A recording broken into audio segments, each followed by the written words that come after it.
नमस्कार दोस्तों। आज की वीडियो में हम जानेंगे कैसे भस्मासुर को दिए वरदान से चिंतित हुए शिव जी। एक समय की बात है, भस्मासुर नाम का एक असुर था। भस्मासुर सबसे शक्तिशाली असुर बनना चाहता था।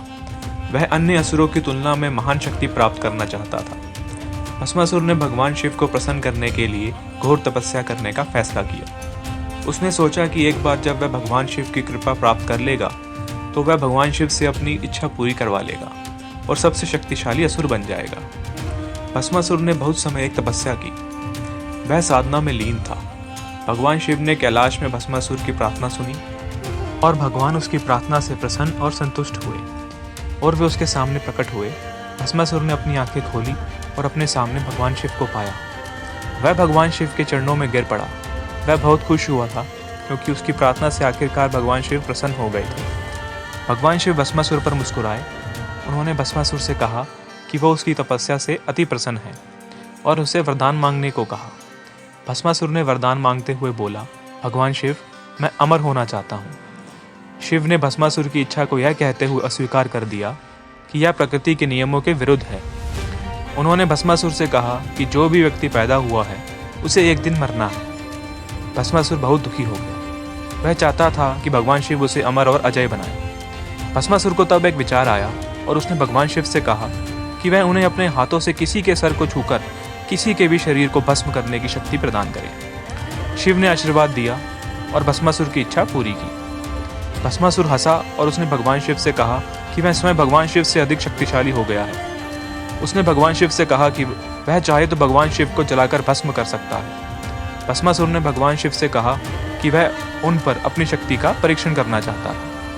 उन्होंने शिव से कहा कि वह अपनी शक्ति का परीक्षण करने के लिए भगवान शिव के सर पर अपना हाथ रखेगा। तभी शिव जी जंगल की ओर चले गए और भस्मासुर जंगल के अंदर उनका पीछा करने वाला था, लेकिन वह रुक गया। उसने देखा कि सामने एक बहुत ही सुंदर स्त्री खड़ी है।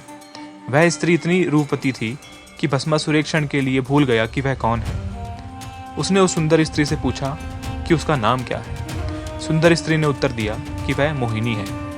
फिर उसने मोहिनी से उससे शादी करने के लिए कहा।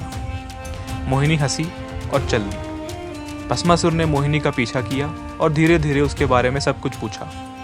मोहिनी ने कहा कि वह अपने माता पिता के साथ जंगल में रहती है। भस्मासुर ने मोहिनी से कहा कि यदि वह उससे शादी करती है तो वह हमेशा उसका ख्याल रखेगा और हमेशा उसे खुश रखेगा। मोहिनी उदास लग रही थी। भस्मासुर जानना चाहता था कि मोहिनी क्यों दुखी है।